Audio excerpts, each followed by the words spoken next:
क्या ट्रैफिक में फंसे होने पर कभी आपको भी वहां से उड़कर निकल जाने का ख्याल आया है? कई लोग इस सपने को सच करने में जुटे हैं। भारत का एक स्टार्टअप फ्लाइंग टैक्सी बनाने की कोशिश में है। ब्राजील की एक कंपनी 2026 तक अपना मॉडल पेश करना चाहती है। जापानी ऑटोमेकर सुजुकी और स्टार्टअप स्काई ड्राइव साझेदारी में ऐसा कर रहे हैं, तो वहीं जर्मन कंपनी वोलोकॉप्टर अगले साल पेरिस ओलंपिक में ही लोगों को अपनी फ्लाइंग टैक्सी में सवारी कराना चाहती है। तो सवाल ये है कि सबसे पहली उड़ान कौन भरेगा? 80 के दशक में आई Hollywood film back to the future में ये कल्पना की गई थी कि 2015 आते आते गाड़ियां उड़ने लगेंगी। लेकिन क्या हमें वाकई उड़ने वाली कारों की जरूरत है? इससे एक आम इंसान को क्या फर्क पड़ेगा? और क्या ये वाकई बिल्कुल नई चीज है या फिर हेलीकॉप्टर को ही दूसरी तरह से पैकेज करके पेश किया जा रहा है? चलिए एक एक कर इनका जवाब देते हैं। कई एयर टैक्सी कंपनियां 2024 या 2025 में अपना काम शुरू करना चाहती हैं। वर्टिकल फ्लाइंग सोसाइटी की माने तो दुनिया भर की कोई 350 कंपनियां ऐसे electric vertical take off and landing विमानों यानी ईवीटोल्स के करीब 700 अलग अलग डिजाइन ला चुकी हैं।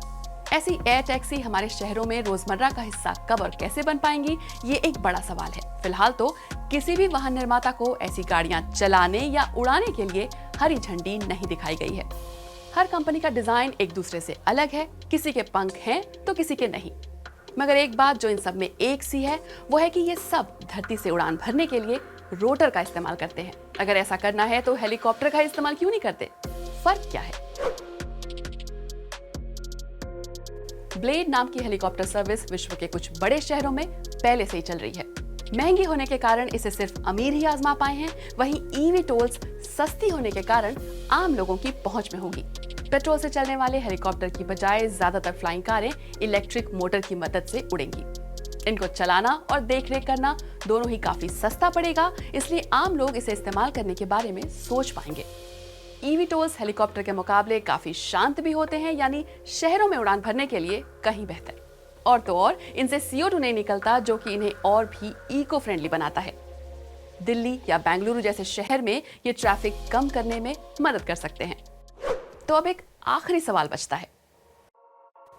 अभी ये कहना मुश्किल है, अगले कुछ सालों में अपने लिए एक फ्लाइंग कार वही खरीद पाएगा जिसके पास लाखों करोड़ों रुपए पड़े हों। स्वीडन की एक स्टार्टअप इसे बेच रही है। उसने देखते ही देखते प्री सेल इन्वेंट्री से ही अपने सारे ईवीटोल्स बेच दिए। एक कार करीब 90,000 यूरो यानी भारतीय रुपए में कोई 80 लाख की बिकी। 2024 में ये कंपनी अपने ग्राहकों को ये फ्लाइंग कारें डिलीवर करने की तैयारी में है। आजकल की कीमतों के हिसाब से देखें तो एयर टैक्सी से चलने के लिए आम लोगों को प्रति किलोमीटर 2 से 10 यूरो के बीच किराया देना होगा, यानी 150 से 800 रुपए प्रति किलोमीटर। लेकिन एक्सपर्ट्स का कहना है कि चूंकि इन्हें बनाना फिलहाल काफी महंगा है, इसलिए ऐसी उम्मीदें जल्दी सच नहीं होने वाली, खासकर जब तक बड़े स्तर पर इनका इस्तेमाल ना होने लगे।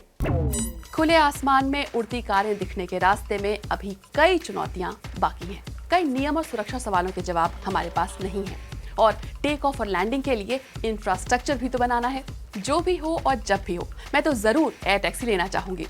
और आप?